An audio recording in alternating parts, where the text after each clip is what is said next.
Mes chers parents, je vous écris cette lettre depuis une petite ville du Maryland, appelée Sharpsburg, en territoire yankee. Il est possible que nous livrions bataille demain pour conserver cette ville, continuer de porter la guerre loin de notre capitale, notre chère Géorgie, et de la maison qui nous a vu grandir.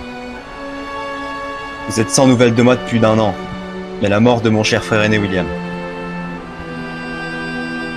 J'ai vu en ville une affiche de recrutement de la Corps Legion, et j'ai voulu venger mon frère.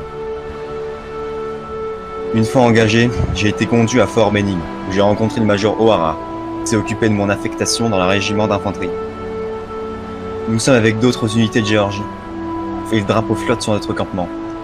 J'ai suivi un entraînement rigoureux sur le maniement du mousquet, sur l'utilisation de la baïonnette, sur les formations, sur la manière de marcher en colonne et se déployer en ligne de combat. Nous nous sommes entraînés du matin jusqu'au soir, et les marches sont épuisantes.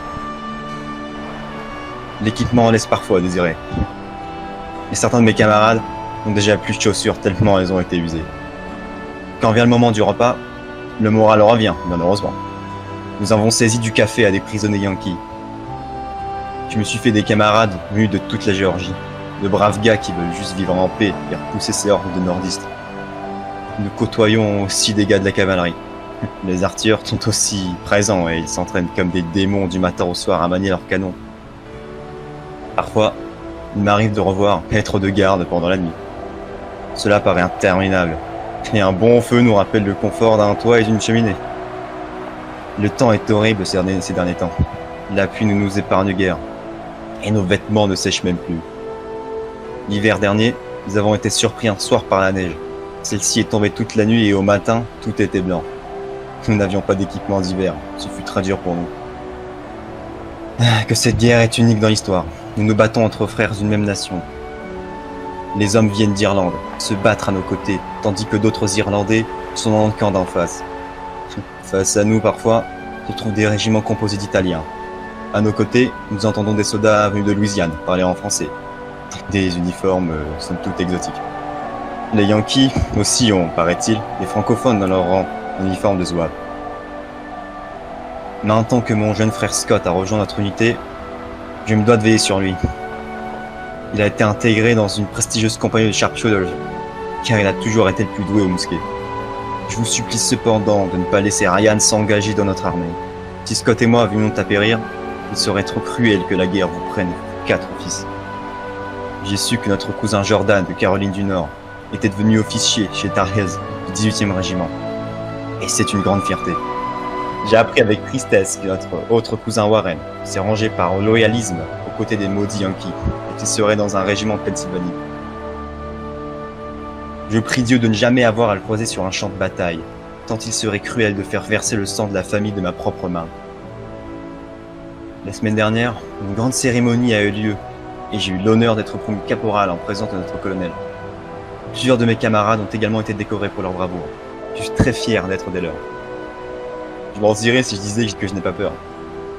Les combats sont féroces, les Yankees sont des chiens enragés et les nôtres sont des lions. J'ai vu des horreurs que les mots seraient décrire.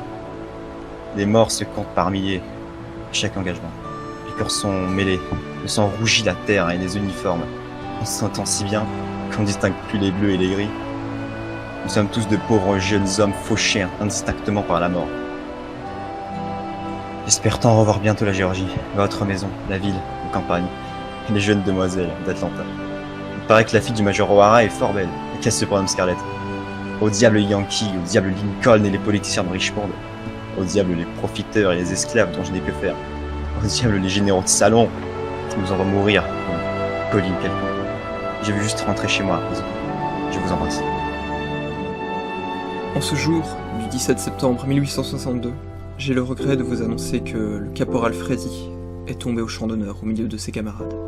Nous avons tenu l'ennemi Yankee en échec aux environs de Sharpsburg, dans le Maryland, aujourd'hui lors d'un engagement majeur. Freddy a fait le sacrifice de sa vie pour la défense de notre terre et de nos libertés.